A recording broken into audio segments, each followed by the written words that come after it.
Коллеги, доброе утро. Проверим связь. Видно, слышно.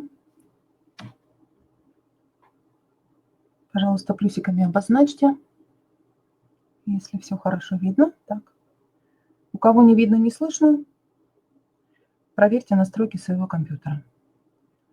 Сейчас я попробую запустить свой рабочий стол. Коллеги, вы, пожалуйста, в чате обозначьте, видно ли вам все, что нам необходимо.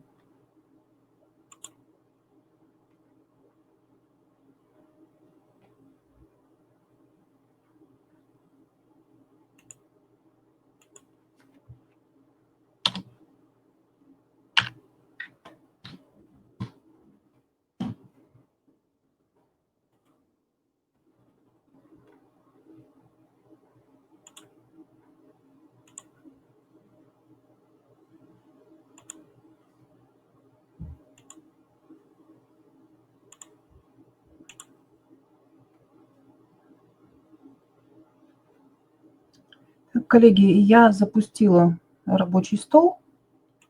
Видно ли программу?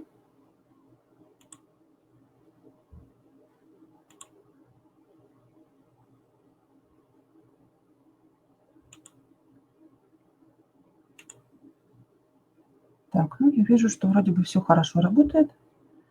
Коллеги, это не презентация. Мы будем с вами работать вживую, непосредственно в самом сервисе Learning Apps.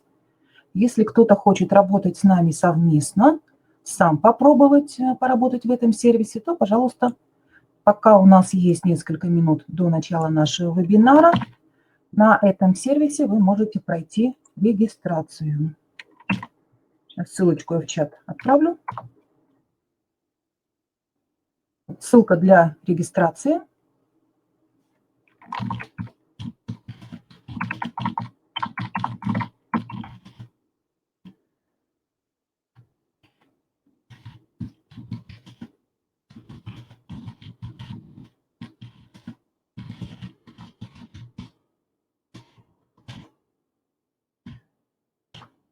У нас с вами сегодня практикум, да, поэтому желательно, чтобы вы тоже на сервисе зарегистрировались, и вместе с вами параллельно мы будем создавать наши интерактивные задания. Ну, коллеги, начинаем мы с вами в 11 часов, поэтому сейчас вот у вас есть время на то, чтобы пройти регистрацию непосредственно на сервисе.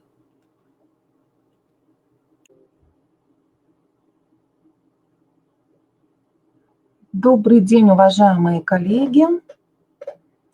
Очень рада видеть всех, кто нашел время для того, чтобы прийти на наш вебинар.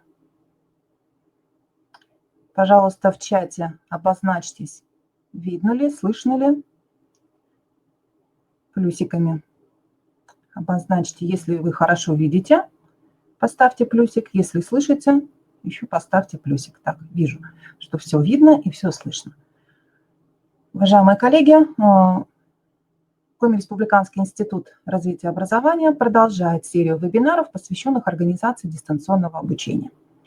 Вчера вот я впервые попробовала работать в этой системе вебинаров ProofMe, и сегодня у нас уже значительно лучше все получилось. У меня уже даже камера подключилась сегодня, и сегодня мы с вами можем видеть друг друга и будем работать непосредственно в сервисе Learning Apps.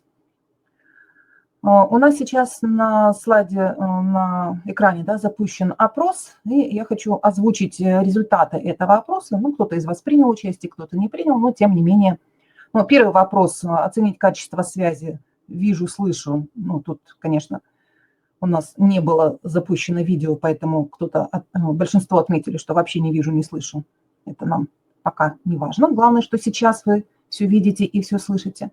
А вот следующие 3 вопроса, они, конечно, уже содержательные, и они для нас являются важными. Второй вопрос предполагал ваш ответ. Вы уже используете дистанционно-образовательные технологии. 71% из тех, кто отвечал на этот вопрос, обозначили, что да, уже используете дистанционно-образовательные технологии.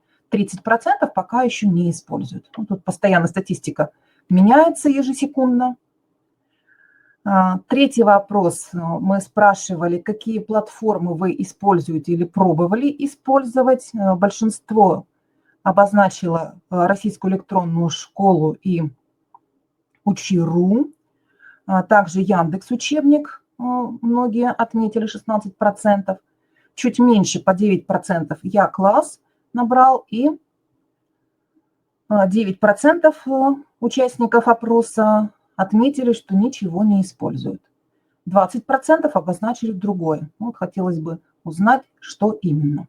Уважаемые коллеги, у кого нет звука, наведите мышку на мое изображение, и справа у вас будет шкала звуковая. У кого нет ни звука, ни видео, обновите страничку. Это проблемы с вашей стороны, потому что у нас есть все, и звук, и видео. Проверьте настройки вашего устройства. Четвертый вопрос. Мы спрашивали, какие именно инструменты и сервисы вы используете, либо пробовали использовать. И здесь большинство обозначило социальные сети, 31%, 29% отмечают Google документы, презентации, форумы, документы и так далее. 13% пробовали или используют Viber или подобные мессенджеры. 8% отметили Zoom, 6% обозначили Skype. Learning Apps выбрали 7%. Ничего не используют порядка 1%, и другие сервисы 7%. Итак, коллеги, мы видим, что многие из вас уже достаточно поднаторели, скажем так, да, в сервисах разнообразных. И сегодня мы с вами будем знакомиться с сервисом Learning Apps.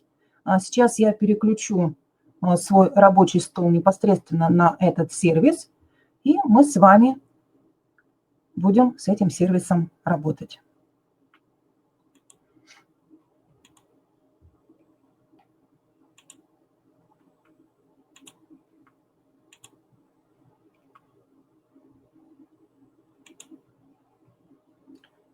Итак, коллеги, у вас должна появиться картинка, отражающая сервис Learning Apps.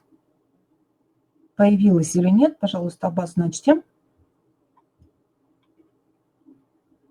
Появилось ли изображение сервиса? Есть. Хорошо. Итак, я сейчас перейду на вкладку с этим сервисом. Пока не смогу увидеть наш чат, но по ходу нашей работы буду переключаться на страничку, и мы с вами будем вместе работать. Ну, я вижу, что у большинства появилось. Обновите страничку, если вдруг вы ничего не видите. Итак, мы с вами зашли по ссылочке learningapps.org. Сейчас еще раз я ее в чат размещу, чтобы вы могли непосредственно с нами вместе работать. Итак, вот ссылочка learningapps.org. Можем по ней зайти и начинаем работу в этом сервисе. Когда мы в этот сервис зашли, нам необходимо прежде всего пройти регистрацию. Я видела в чате, что многие регистрацию прошли, у кого-то возникли проблемы. Мы нажимаем на кнопочку «Вход» в правом верхнем углу,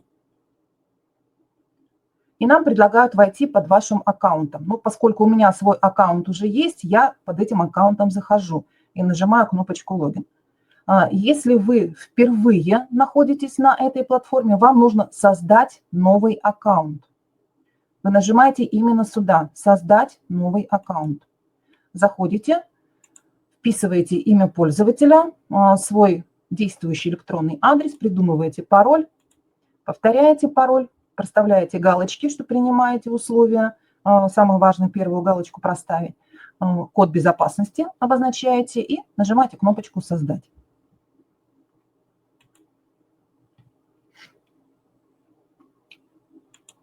Я захожу под своим действующим логином и паролем, и система меня опознает.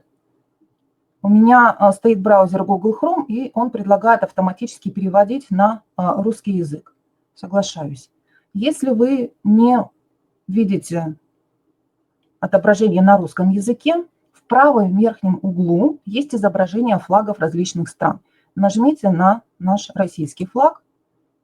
Система будет вам переводить, показывать все на русском языке. Еще один вариант. Правой кнопкой щелкаем в поле, свободном поле, и выбираем «Перевести на русский». Ну, поскольку у меня уже на русском языке идет демонстрация, то эта надпись не активна. Уважаемые коллеги, получается ли у вас пройти регистрацию?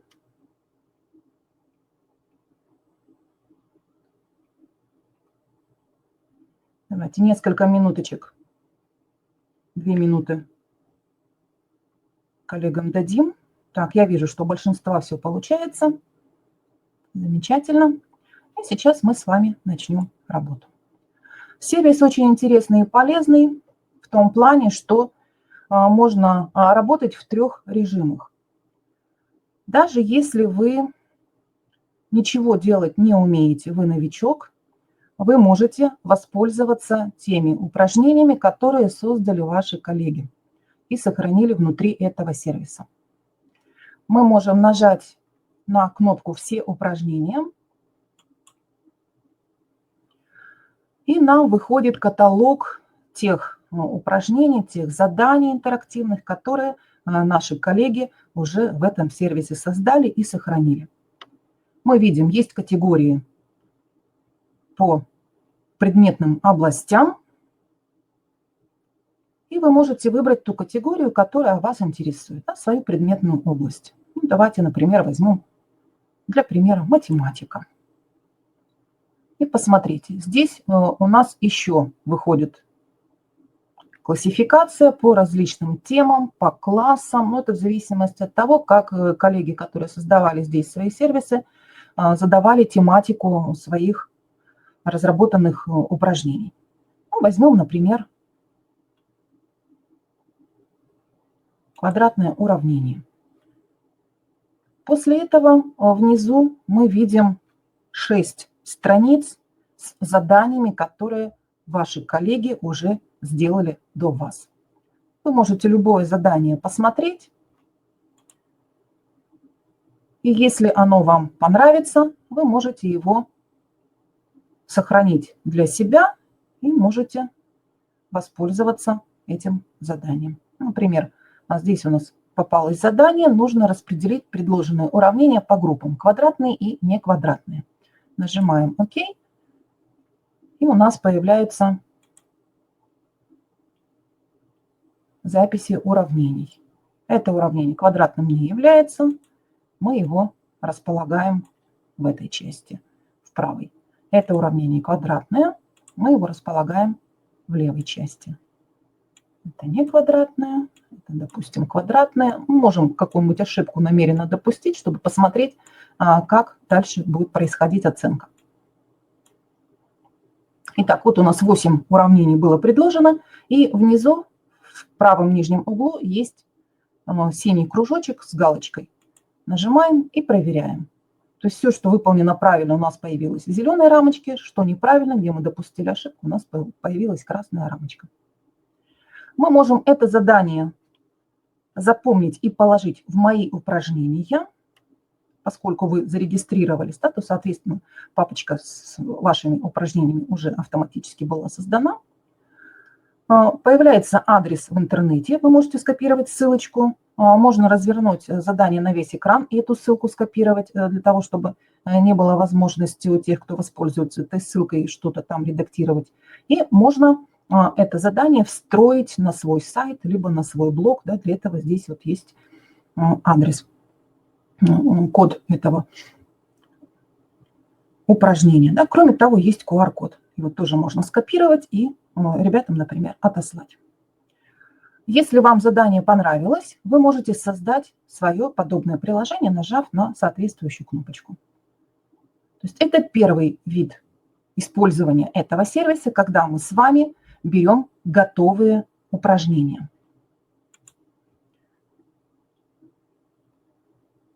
Коллеги, получилось у кого-то посмотреть сервис.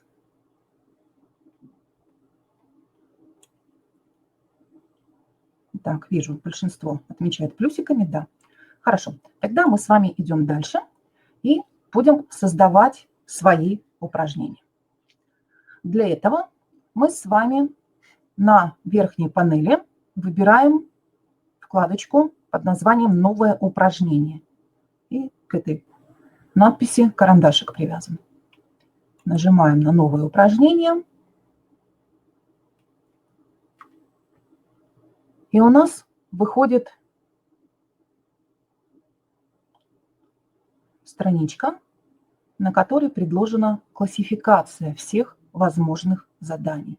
Это могут быть задания типа «найди пару», например, картинка и надпись, либо надпись к надписи.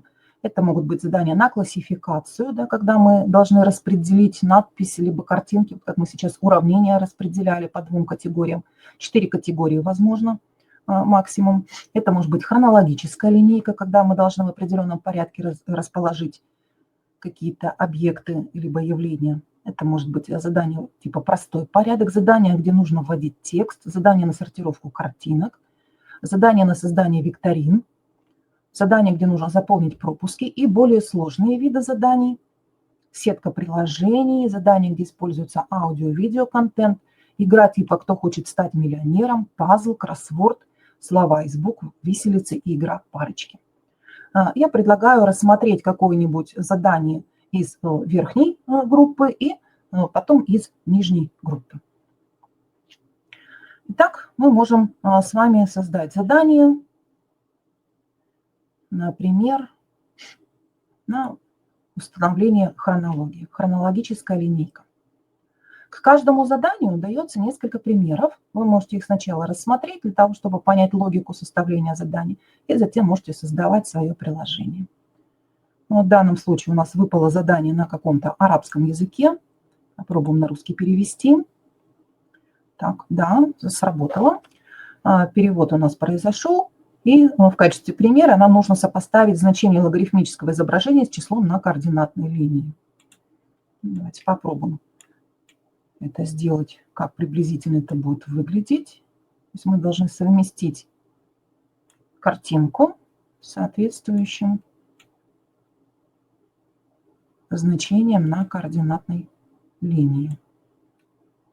Проверим себя. Ничего мы с вами не угадали, нам не повезло. Давайте попробуем создать свое задание. Для этого нажимаем на кнопку «Создать новое приложение».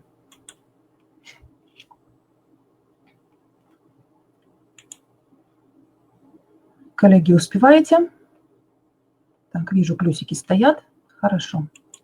Итак, для начала давайте подумаем, о чем будет наше задание. Давайте, пусть это будет какое-то историческое задание, да, когда нам нужно совместить даты и определенные события. Можете взять события из вашей жизни. Можете взять события из жизни своей образовательной организации. То есть все, что вы хотите. Для начала нужно нашему приложению задать какое-то название.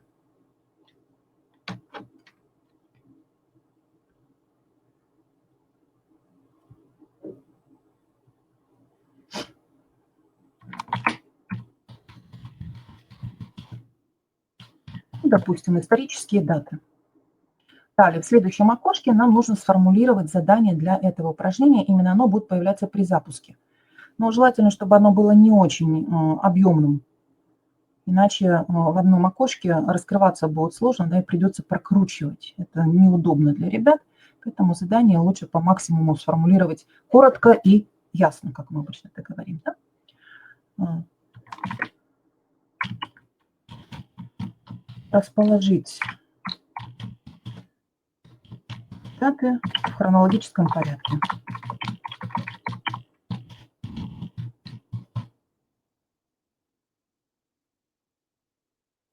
Даты события в хронологическом порядке. Так, задание мы с вами сформулировали. Теперь нам нужно на нашей ленте с цифрами задать минимум и максимум. Ну, допустим, какой век возьмем?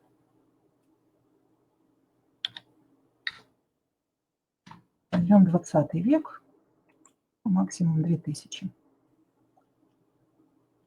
То есть в этих границах мы с вами будем работать. Так, коллеги, успеваете?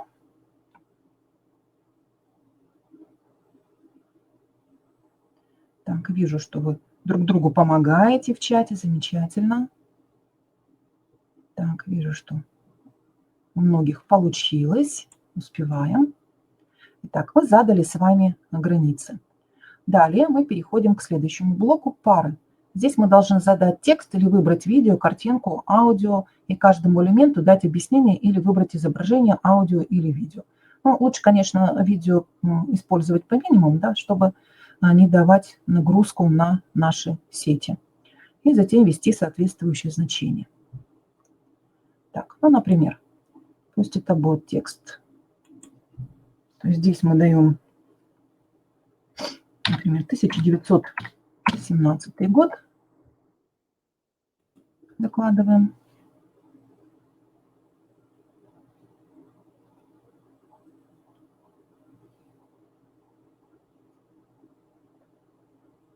И оценка. Здесь мы отмечаем, что это у нас было, да? Октябрьская революция.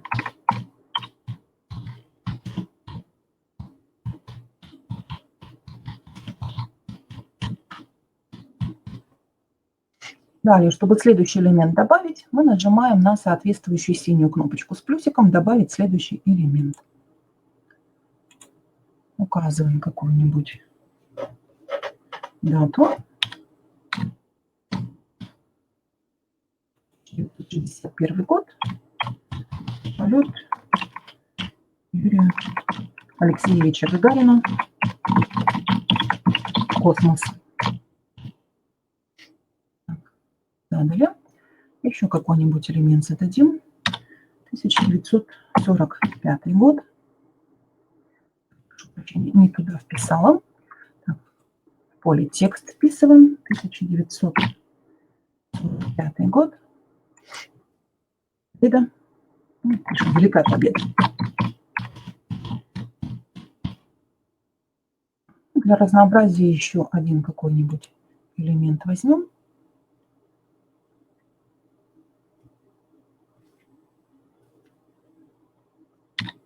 (1954 год). Запуск спутника. Приближается у нас День космонавтики, поэтому сегодня мы давайте с этой темой тоже будем связывать наше задание. Итак, если вам необходимо, можете добавлять еще несколько элементов.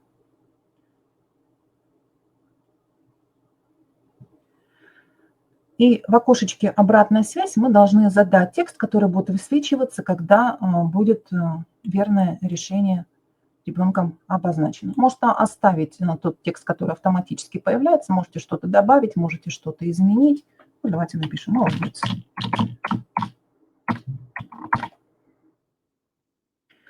Если это необходимо, вы можете создать какие-то подсказки и их вписать в соответствующее окошечко. Если вы не предполагаете никаких подсказок детям давать, то это поле можно оставить пустым. Итак, коллеги, успеваете?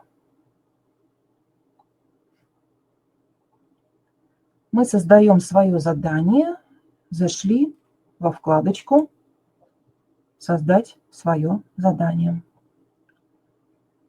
После того, как мы эти поля обязательно заполнили, нажимаем внизу кнопку синюю «Установить» и «Показать в предварительном просмотре».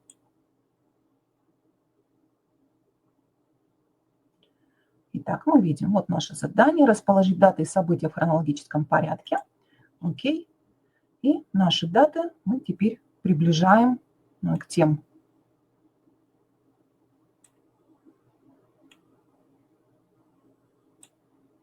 меткам, которые мы задали. Нам подсказочка, смотрите, высвечивается внизу, да, что правильно, неправильно мы располагаем, где-то мы его Можем подогнать. Вот сейчас у меня 18-й год стоит. На 17-й поставим. Итак, события мы расположили. Проверяем себя.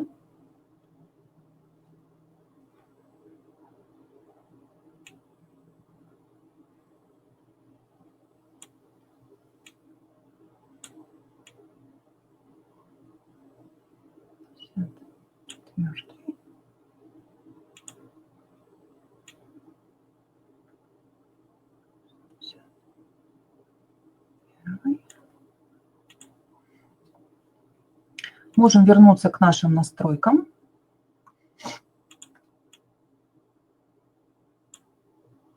Попробуем сделать таким образом.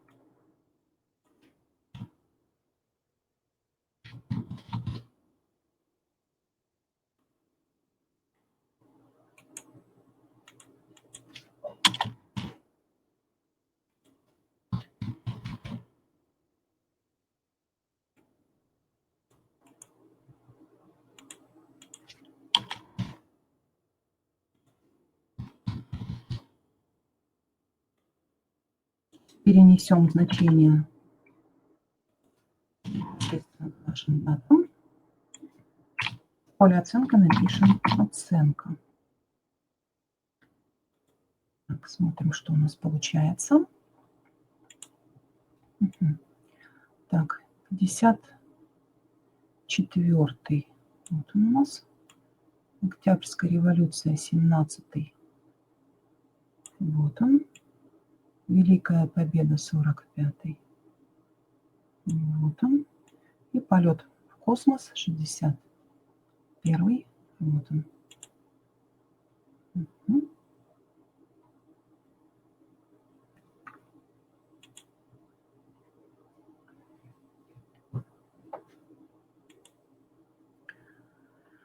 Итак, после того, как мы создали задание, мы можем наше приложение сохранить,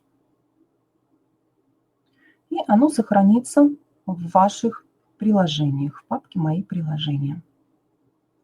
Мы можем к нему возвращаться, его перерабатывать, его корректировать постоянно. Можем ссылочку разместить для ребят, для того, чтобы они это задание выполняли, либо встроить код на свой блог, на свой сайт, и QR-код можно ребятам направить. Я предлагаю сейчас поработать с другим упражнением. Например, упражнение на классификацию.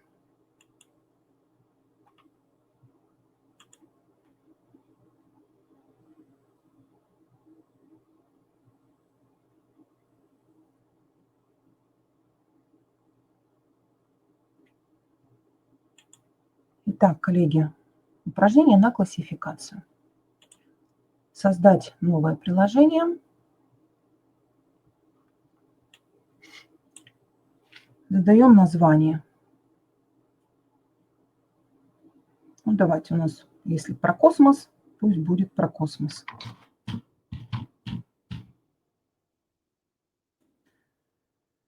Так, и здесь нужно классифицировать объекты, например, те, которые находятся в Солнечной системе.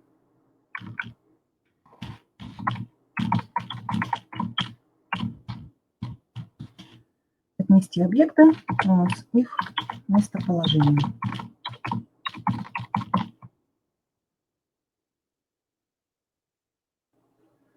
Так, можно создать от 2 до 4 групп. Ну, давайте, пусть у нас будут 2 группы. Те, которые в Солнечной системе, и те, которые за пределами Солнечной системы. Так, задаем первую группу.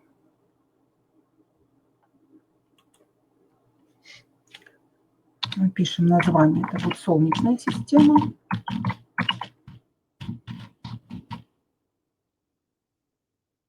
Так, и далее добавляем элементы. Итак, что у нас в Солнечной системе находится? Ну, например, укажем те планеты, которые есть в нашей Солнечной системе. Мы можем картинку разместить, можем текст для произнесения, аудио, либо видео. Ну, проще всего, конечно, работать с текстами. Земля, Юпитер, Сатурн, ну, например, Марс. И вторая группа – это объекты, которые находятся за пределами Солнечной системы.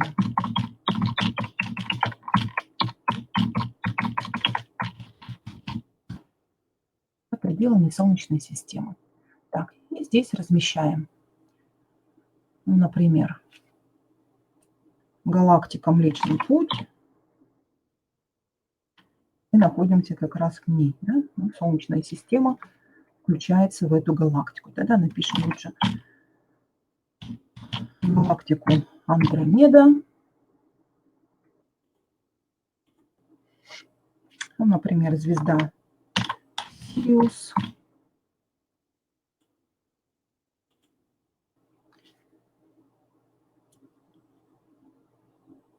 Так, какой-нибудь еще объект.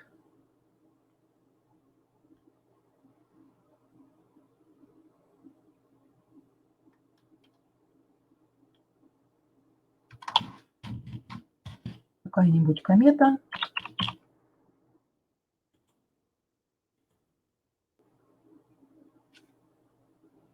И, например, какой-нибудь квазар.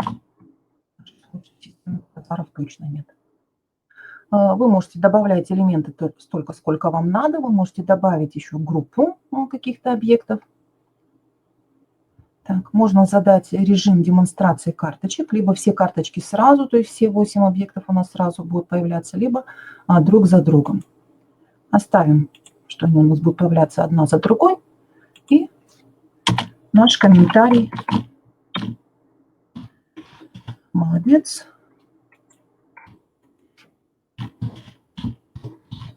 Ты хорошо знаешь объекты Солнечной системы. Например, так. И если это необходимо, можем составить подсказки. Нажимаем «Установить» и смотрим, что у нас с вами получилось. Мы можем соотнести объекты с их местоположением. Такое задание мы с вами сформулировали, теперь мы его видим. Нажимаем «Ок», и у нас появляются объекты. Земля в Солнечной системе, Андромеда за пределами, Сириус за пределами, квазар, ну давайте ошибочку допустим, посмотрим, что будет происходить. Юпитер солнечный, Сатурн солнечный, Марс, ну допустим, за пределами, и комета, допустим, за пределами. И теперь себя проверим. Угу. Мы допустили 2 ошибки, и система нам об этом сигнализирует. Мы можем сохранить наше приложение. Так, ну давайте посмотрим, как работает ссылка. Я сейчас скопирую ссылочку, та, которая идет во весь экран, и ее поставлю в наш чат. Вы можете попробовать по этой ссылке перейти и посмотреть, как у вас отражается это задание. То есть я выбрала ссылку, которая идет во весь экран, да, чтобы вот этих вот дополнительных указаний ребенок не видел. Ссылка во весь экран. Коллеги, пожалуйста, по ссылочке пройдите.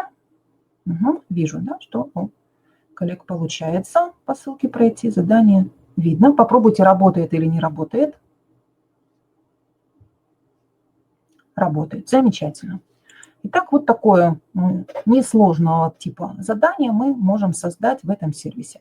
Если у вас есть набор картинок, да, с различными объектами, если у вас есть набор видеозаписей, аудиоматериалов, вы можете их использовать вместо вот тех надписей, которые мы делали. Ну, конечно, как мы уже говорили, видео и аудио использовать лучше по минимуму, чтобы не загружать сети.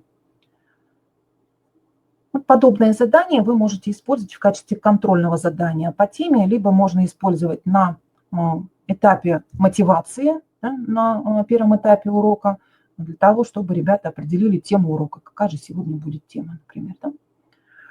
Далее, что мы с вами можем сделать? Для того, чтобы это приложение стало доступным для всех, мы должны его опубликовать. Тогда это приложение будет доступным и для ребят, и для тех, кто будет работать непосредственно в этом сервисе. Это задание войдет в каталог. Вы можете выбрать раздел, подраздел, выбрать школьную ступень. Но это не обязательно. Вы можете его не публиковать, и тогда оно будет доступно только по ссылке тем, кому вы эту ссылку будете направлять. Так, давайте попробуем еще какое-нибудь задание. Уже из второй категории, более сложной. Давайте, например, попробуем слова из букв. Ребятам нравятся подобные задания, когда нужно вот в сетке букв найти название каких-то объектов. Вот, например, у нас здесь вышло в качестве примера найти название 9 городов Алтайского края. Вот у нас города обозначены, и в этой сетке мы должны их найти и выделить мышкой. Так, вот я вижу Барнаул.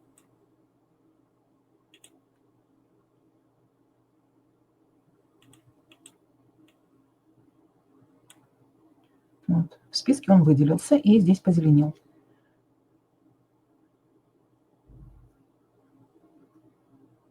Ну и так далее. Да? То есть, когда мы все слова найдем, то мы увидим, что здесь у нас список слов будет весь зелененький. Давайте свое предложение создадим. Итак, тема у нас сегодня космос. Так, я обозовем наше задание. Космос. Найти слова, обозначающие космические объекты.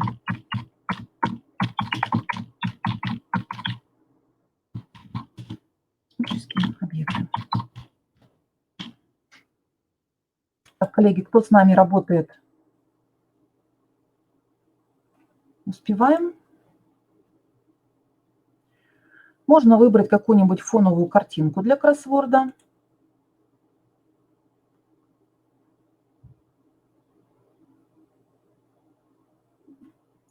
Можно этого не делать.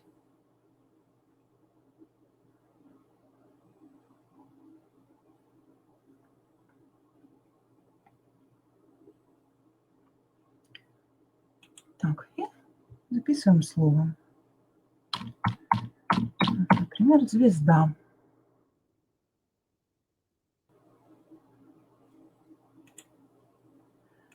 В качестве указаний можем записать определение, да, этого объекта.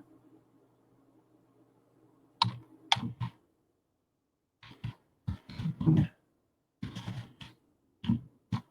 космический объект, имеющий очень высокую температуру.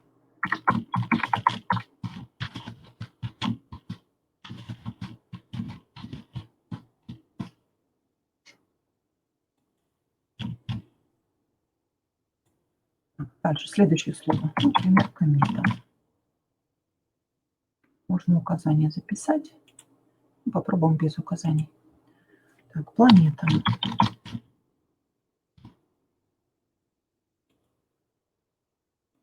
Следующее слово. Метеорит.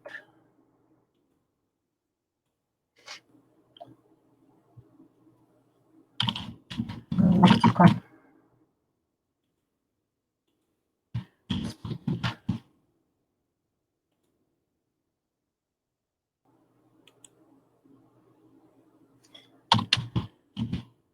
Квазар.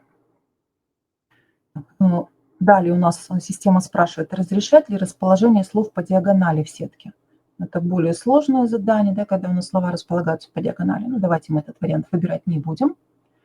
Так, мы можем также для того, чтобы упростить задачу, показать список искомых слов. Вот как у нас было в примере с городами. Да, рядышком мы видели список этих слов. Давайте поставим галочку, потом поэкспериментируем еще. Так, подсказки, если нам это хочется, Чтобы перевести на русский, мы правой кнопочкой щелкаем в свободном поле и выбираем команду «Перевести на русский». Так, вот у нас те фразы, которые были по-английски, они стали у нас русскими. Можно ввести дополнительную информацию для каждого поискового слова, выбрать, будет ли эта информация отображаться при запуске или только когда слово было найдено. Можно использовать маленькие буквы вместо прописных. И при желании можно перечислить символы заполнения, которые должны применяться для неиспользуемых полей. То есть буквы на каком языке у вас будут. Так, и далее обратная связь. Допишем, молодец. Нет необходимости все поля использовать, только те поля, которые являются обязательными. Так, вот нажмем «Установить» и посмотрим, что у нас получается. Найти слова, обозначающие космические объекты. Это задание мы сформулировали. И вот они у нас в сетку попали. Выделяем. Спутник. Нашли. Звезда. Нашли. Подсказочка выходит. Планета нашли. Так, что у нас там еще? Галактика. Метеорит. Где-то у нас еще квазар и комета. Вот комета. И где-то еще остался квазар. Вот он. По горизонтали пошел квазар. Мы нашли все слова, и система нам автоматически поясняет, что мы выполнили задание, и мы молодцы. Давайте попробуем вернуться к нашим настройкам и снимем галочку на списке заданий. Вот, в списке слов. Уберем эту галочку, посмотрим, что у нас будет происходить. Вот, смотрите, у нас появляется только сетка со словами. Те слова, которые мы нашли, они будут в списке появляться. То есть мы видим, что 7 слов мы должны найти, и как только мы их находим, они у нас в списке появляются. Вот такое интересное задание. Также мы можем его с вами сохранить.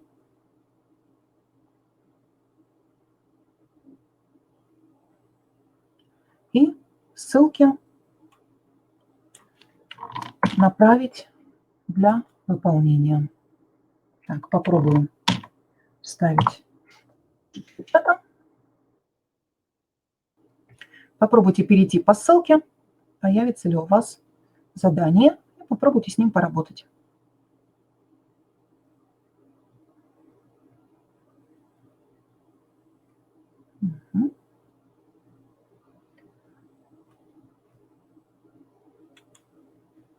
Все такой интересный сервис, который дает возможности для экспериментирования. Очень много различных видов заданий можно здесь осуществить. Вот очень интересное задание с пазлами.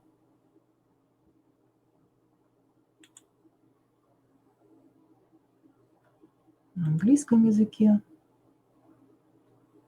Вот, например, задание. Нужно определить, к бассейнам каких океанов относятся моря, омывающие берега Евразии. Давайте попробуем. Так, Атлантический океан, Черное море. Если мы правильно нажимаем, у нас открывается картинка. Соответствующий пазл. Средиземное море. Да? Что у нас еще? К Атлантическому океану относится Адриатическое море. Теренское, по-моему, тоже там же где-то. Так, Азовское. К Индийскому океану что у нас относится? Южно-Китайское? Нет, не принадлежит. Красное. Восточно-Китайское тоже не принадлежит. Так, давайте к Северному Ледовитому посмотрим. Норвежское, Карское, Охотское. Нет. Баренцево, Балтийское. Нет. Северное. Нет. Белое, море Лаптевых. Восточно-Сибирское. Чукотское. К Тихому океану что у нас пойдет? Охотское. Восточно-Китайское, Южно-Китайское. к Атлантическому, Балтийское, Северное. И методом исключения мы понимаем, что Японское море относится к Тихому океану, а Даманское относится к Индийскому океану. Вот мы открыли всю картинку с помощью данного пазла. То есть, по сути, тоже задание на классификацию, но, тем не менее, здесь уже интерес возрастает, потому что мы должны открыть какую-то картинку. Виселица.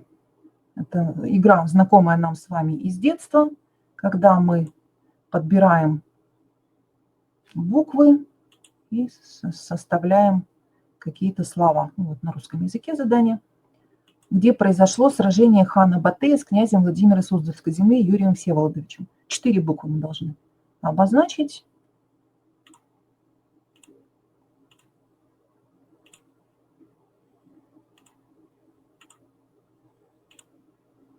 Пока мы неправильно с вами щелкаем, у нас лепестки на цветке опадают.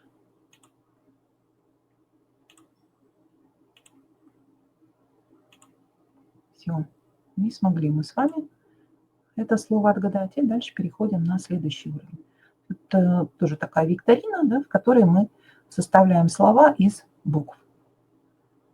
Достаточно несложно создается. Так, переведем на русский язык. Правой кнопочкой щелкнули в свободном поле. Нажимаем «Перевести на русский». Какую клавиатуру следует использовать? Указываем, что нам нужна русская клавиатура, чтобы буквы были на русском языке. Поисковое слово и подсказки. И так далее.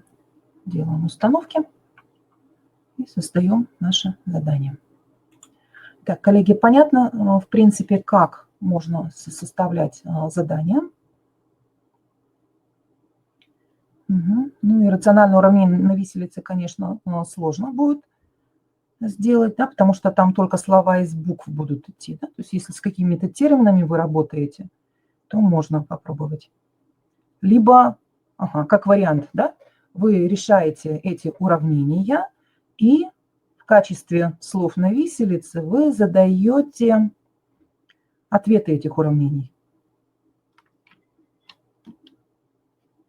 И ребята вам подбирают буквы, составляющие эти наименования этих чисел числительные. 2, 3, 5 составляют эти слова. Тоже можно. Так, замечательно. Многие из вас уже задавали вопросы о том, как мы можем отслеживать статистику выполнения заданий нашими ребятами.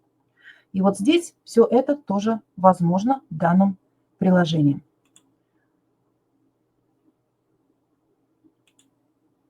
У нас есть раздел, который называется «Мои классы». В правом верхнем углу рядом с моими приложениями. Именно этот раздел позволяет нам отслеживать статистику. То есть мы создаем свой класс. Напишу, например, «Мой класс». Нажимаем кнопочку «Создать». И класс у нас появился. Далее мы сюда создаем аккаунты для своих учеников.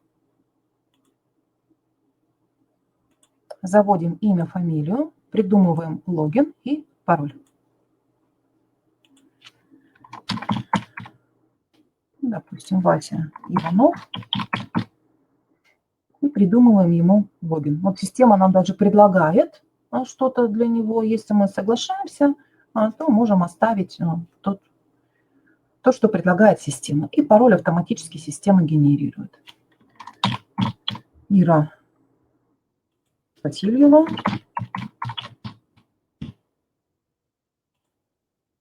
Система придумала для нее тоже логин и пароль. Витя, допустим, Волков.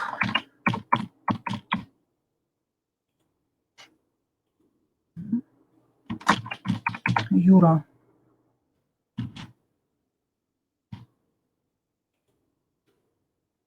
Шов.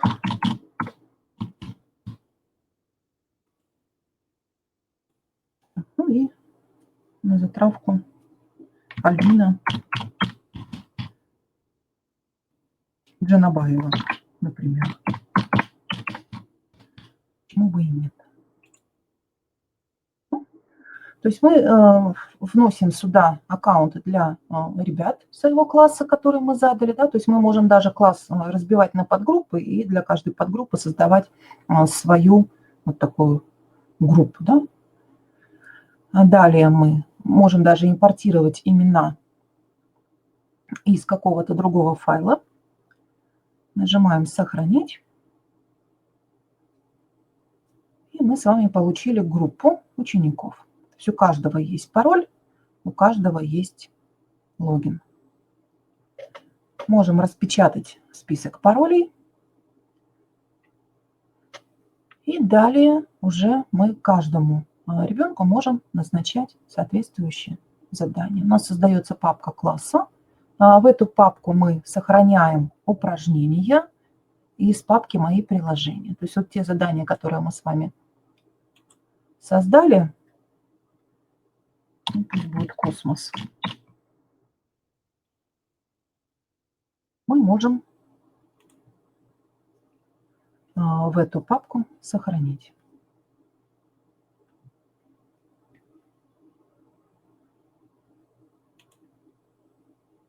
Итак, вот у нас есть папка «Космос».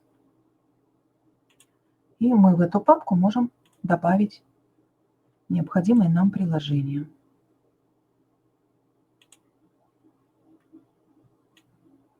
Это задание мы добавляем в папку «Космос». Вот это задание добавляем. И достаточно. Итак, в нашей папке теперь появились задания. И теперь мы можем эти задания назначить нашим ребятам.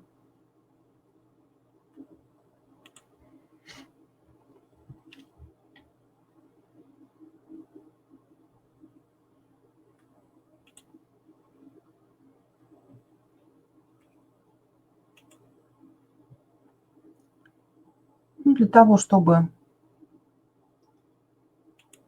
мы могли отправить сообщение из системы, мы можем это сделать внутри системы.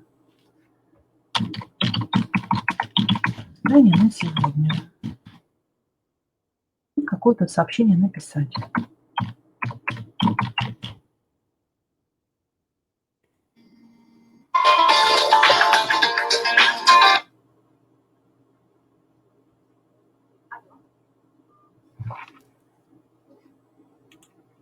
Так, сообщение ушло. И далее мы с вами можем отслеживать статистику по каждому выполненному заданию.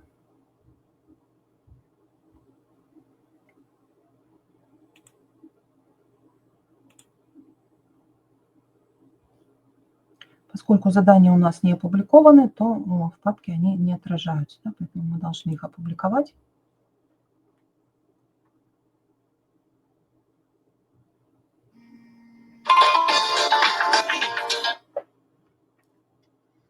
Прошу прощения, кто очень хочет со мной пообщаться.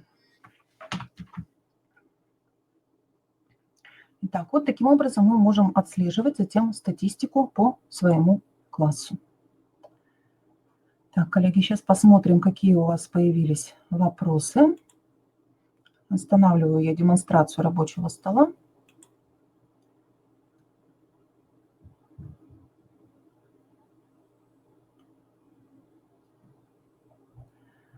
Так, коллеги, да, какой-то сбой произошел, почему-то отключилась камера.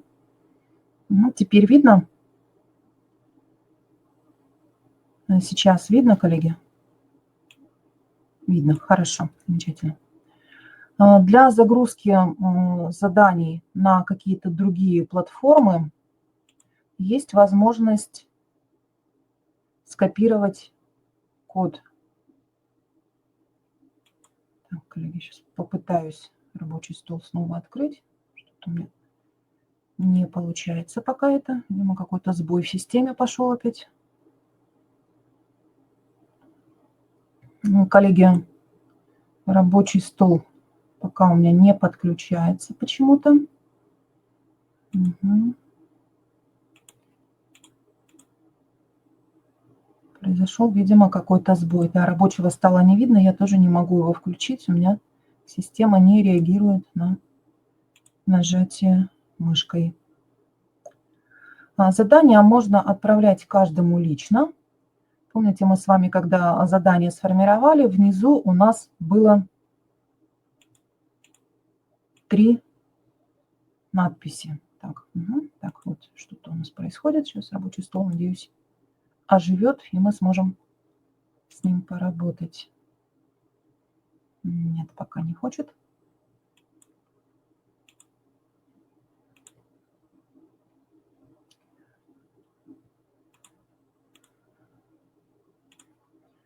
Так. Рабочий стол. Вот, заработало. Сейчас включу трансляцию. Посмотрим. Итак, рабочий стол у меня подключился. Коллеги, у вас появился рабочий стол? Рабочий стол виден? Задание по Солнечной системе видно? Так, рабочий стол появился. Хорошо. Угу. Задание видно? Видно. Хорошо. Итак, вот наше задание, которое мы с вами создали по космосу, по классификации. У нас есть адрес в интернете, есть во весь экран и есть привязать, да, команда привязать. То есть если мы хотим ребенку отослать это задание, можно скопировать вторую ссылочку, где у нас идет во весь экран, те ссылки, которые я копировала, в чат вставляла. Если вы работаете с блогом, либо с сайтом, возможно, вам нужно будет скопировать вот этот код. HTML-код для вставки в блог, либо в сайт. Возможно, в программу Core тоже необходим именно этот HTML-код. Поэкспериментируйте, попробуйте. Я думаю, что у вас должно будет все получиться. Либо одну из этих ссылок. Так, коллеги, еще был вопрос, как задание разместить в папочку, да? Еще раз мы с вами вернемся в мои классы. Мой класс такой-то, папка класса. Мы с вами создали папку «Космос», и в нее мы должны добавить приложение. Вот у нас есть в правом верхнем углу кнопка с плюсиком «Добавить приложение». Нажимаю на эту кнопочку, мы попадаем в нашу папку с приложениями, которые мы создавали, либо которые мы сохранили. И здесь мы можем выбрать задания и разместить их в ту папку, которая нам необходима. Добавить выбранные приложения.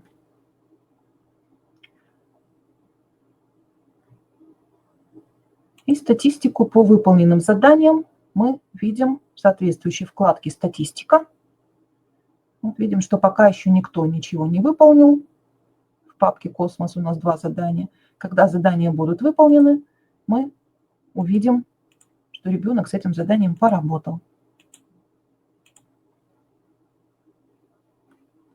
Можем распечатать, либо вывести на отдельный экран эту статистику.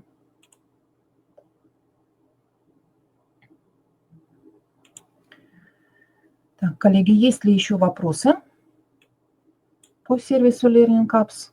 Мы сами видим, да, что задания очень разнообразны, мы можем использовать их на любом этапе урока. Ну, наиболее эффективно, наверное, будет на этапе актуализации, на этапе мотивации и, конечно, на последнем этапе, на этапе рефлексии. И если мы сами выбираем, например, викторину, то мы можем использовать и для оценки знаний, полученных на уроке по конкретной теме.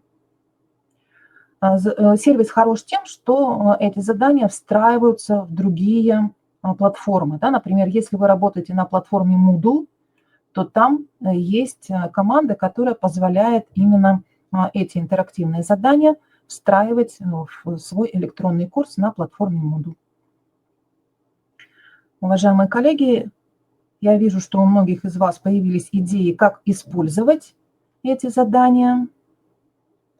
Как будет выглядеть статистика, я, к сожалению, вам сейчас сказать не могу, потому что у меня нет реальных детей, которые бы поработали с этими сервисами. Да, мы просто вот поэкспериментировали с вами сейчас, создали условный класс. Да, поэтому как только вы поработаете с реальными детьми, вы увидите, как статистика будет выглядеть. Коллеги, может быть, кто-то из вас этим сервисом пользовался и сможет нам ответить на вопросы коллег.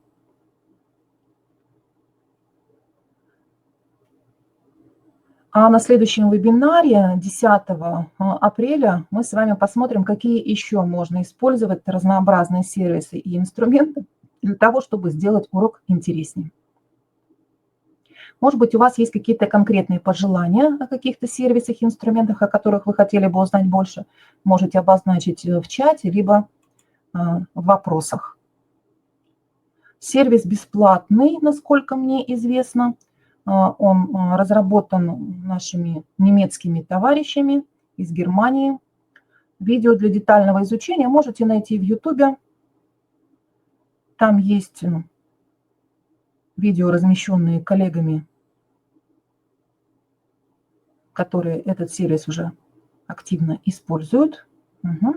Да, вот коллеги пишут, что в РЦО, в Центре дистанционного образования, педагоги очень часто этот сервис используют. Да, конечно, потому что это сервис, который позволяет достаточно легко и быстро задания создавать. Ну и как мы уже отмечали в самом начале, да, если вы не хотите создавать свои задания, вы можете выбрать готовые задания, которых там уже достаточно много.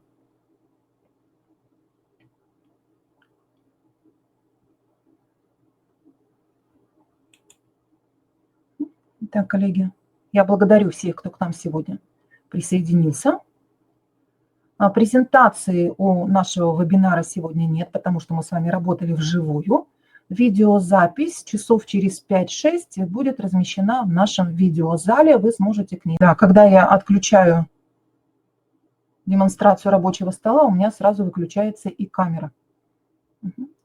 Коллеги, сертификаты будут, если вы регистрировались на наш вебинар на нашем сайте. Конечно, все будет для вас. Мы благодарим вас за активное участие. Уважаемые коллеги, вот такая форма вебинаров, где мы с вами совместно что-то делаем. Она для вас актуальна? Либо вы хотите только слушать лекции и смотреть презентации, когда мы что-то просто рассказываем, показываем.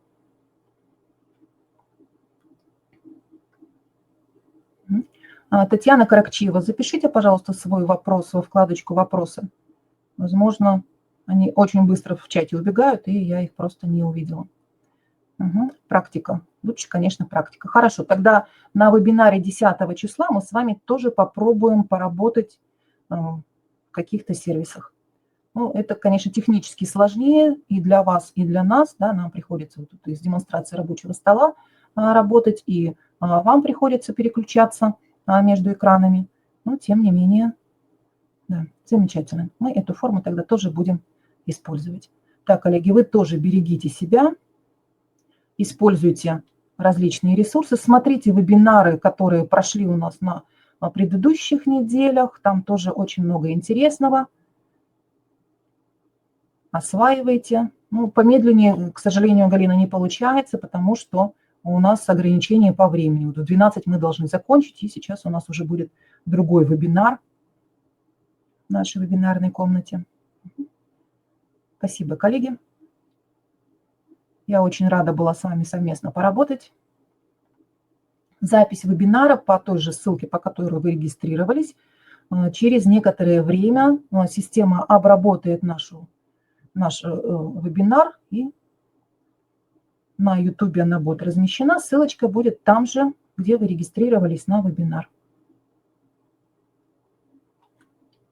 Так, сейчас посмотрим в вопросах, что у нас еще появилось. Как перейти на русский язык? Правой кнопочкой мышки щелкаете в свободном поле окна и выбираете опцию «Перевести на русский язык». Пригласить учеников с помощью этого кода. Да, приглашаем с помощью этого кода. Угу.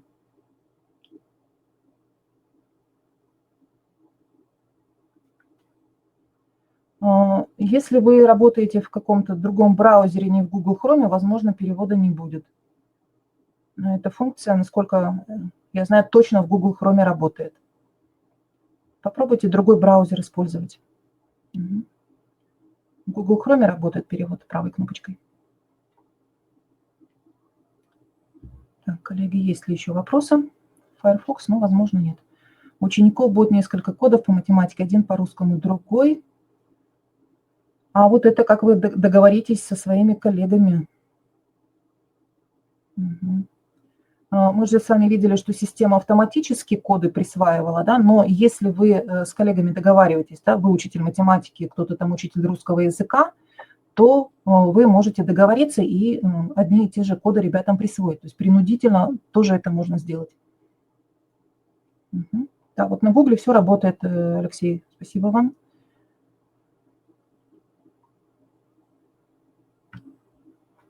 Вкладка «Активация». Вкладка «Активация». Сейчас посмотрим, где она там у нас находится.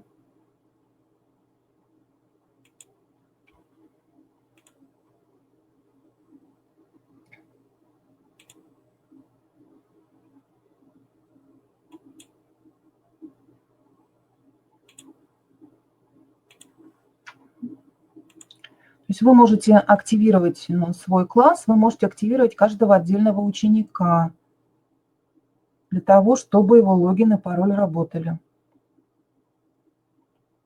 То есть прежде чем ребенок будет со своим логином и паролем заходить, вы должны активацию провести, чтобы он смог это сделать, чтобы система его пропустила. Сертификаты приходят автоматически на почту. На ту почту, которую вы указывали при регистрации. Если вы допустили ошибку при регистрации в написании своего электронного адреса, то на тот адрес, на какой написали, туда сертификат и ушел.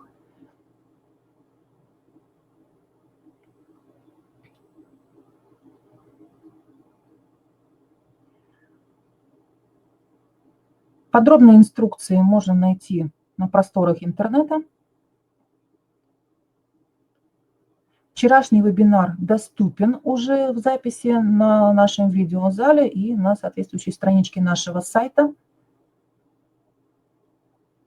Так, при ошибке получить сертификат возможно.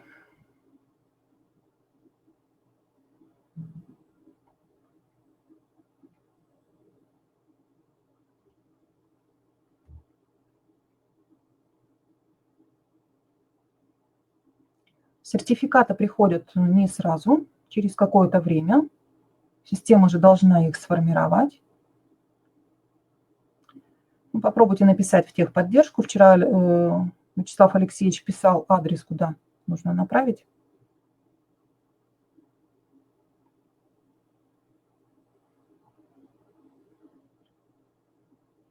Чтобы пригласить учеников, вы их активируете внутри своего класса, посылаете им ссылку на сервис, и они с этими логинами и паролями регистрируются. Вот Ольга Юрьевна получила сертификат достаточно быстро. Кому-то повезло, кому-то не очень. Система тоже не всегда хорошо, видимо, срабатывает. Вас много. Возможно, система поняла, что один сертификат вам отослали, второго уже не обязательно. Мы посмотрим наши настроечки. Хорошо. Какие платформы мы бы еще посоветовали? Вот об этом мы как раз будем говорить на нашем вебинаре 10 апреля. Смотря какие у вас задачи, какие запросы, можете конкретизировать свой вопрос, для чего, Дарья, в вопросах. Да, вот за вчерашний получили. Как активировать класс? Ну, в соответствующей папке вы открываете, да, свой класс, и у вас появляется кнопка для активации. Так, вот, Вячеслав Алексеевич. Спасибо. Вячеслав Алексеевич, если кто не получил сертификат к завтрашнему дню, если вы не получите, да, то когда будете заходить завтра на вебинары, можно написать Вячеславу Алексеевичу непосредственно на его почту.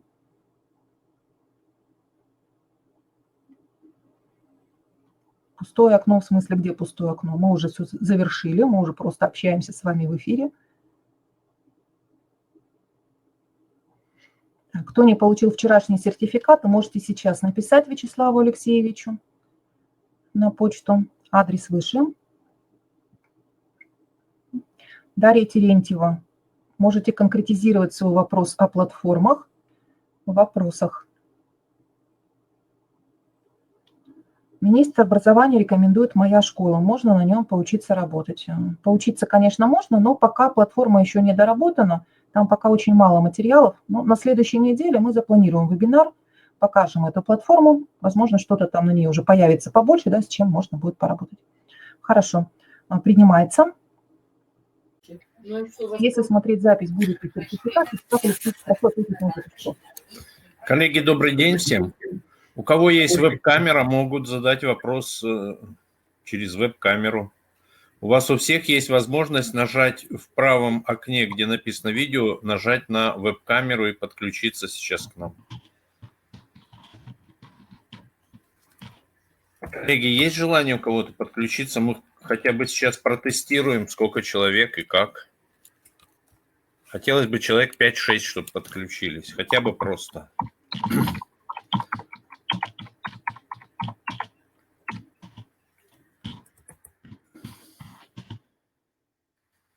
У кого желания не появилось. Спасибо.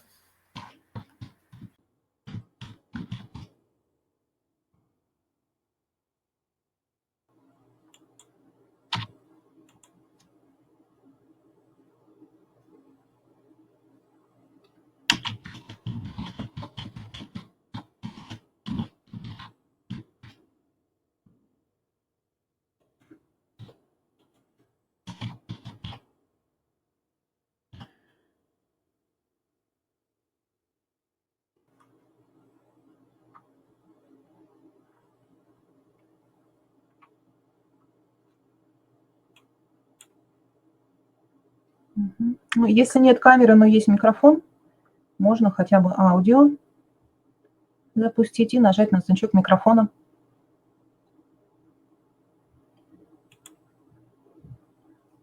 Куда нажать? Верхний левый угол. Есть слово «видео», там, где окошко с моим изображением. И дальше значки. Круглый значок камера, значок микрофона, шестеренка – это настройки. Можете в настройках посмотреть, разрешен ли у вас доступ к камере.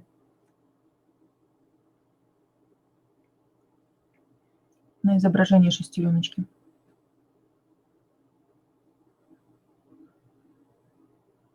Коллеги, кто не получил сертификаты, пожалуйста, обратитесь к Вячеславу Алексеевичу непосредственно на его почту. Выше в чате посмотрите.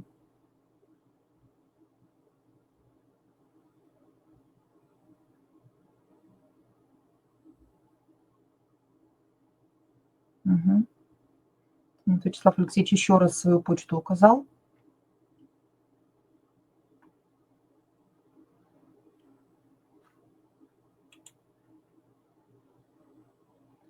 Так, рыж виснет. Да, рыж виснет, потому что вся страна туда пошла. Поэтому мы с вами и говорим о тех ресурсах, которые педагог может сам использовать и разрабатывать в них свои задания.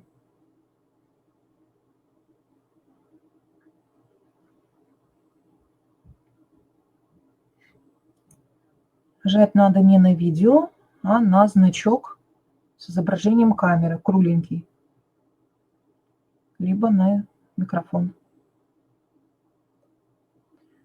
Если в настройках не дает подключить камеру, это настройки компьютера надо смотреть.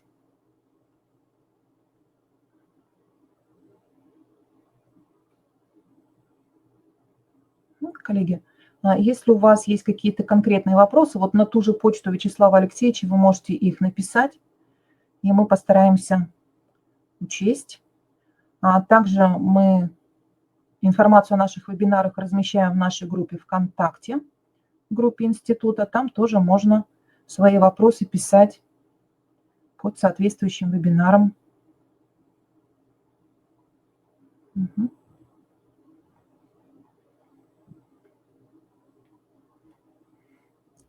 Итак, коллеги, мы завершаем наше с вами общение. Кому интересно, сегодня в 3 часа мы с Галиной Владимировной Китайгородской, с ректором Республиканского института развития образования, проведем вебинар по организации, по алгоритмам организации дистанционного обучения в образовательной организации. Группа ВКонтакте, группа института. На сайте института можете найти.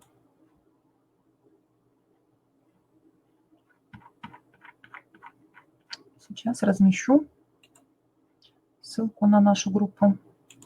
Мы вчера проводили опрос по тематике вебинаров, которые вам были бы интересны. Можете там тоже еще отметиться.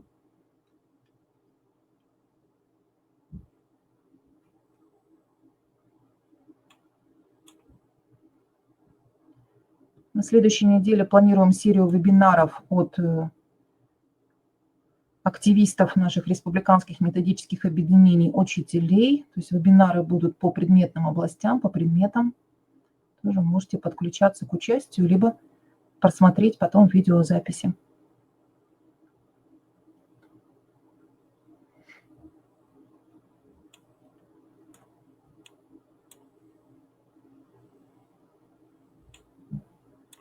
Так, коллеги, я разместила ссылочку на нашу группу ВКонтакте.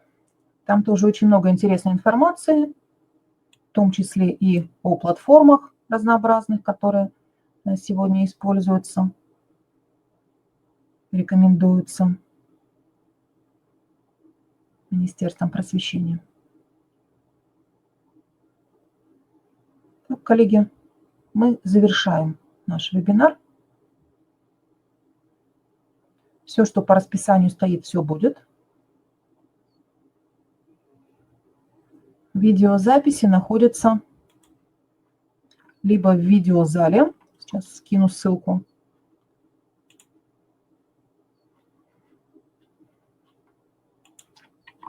либо в нашем отдельном ресурсе.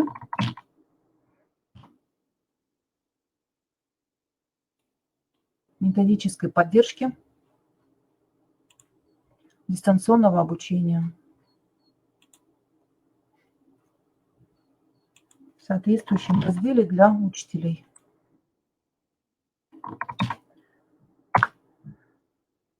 Коллеги, и вам здоровья. Оно нам всем сегодня необходимо. На следующей неделе мы с вами начинаем наш образовательный процесс. Продолжаем его в новых условиях. Думаю, что мы с вами уже будем во всеоружии. Подготовимся как следует, лишь бы нас не подвели технические возможности наших платформ, наших сервисов. Ну, как-нибудь приспособимся. В крайнем случае мобильный телефон, да, даже стационарный телефон нам в помощь. Благодарю всех, кто принял участие в нашем вебинаре.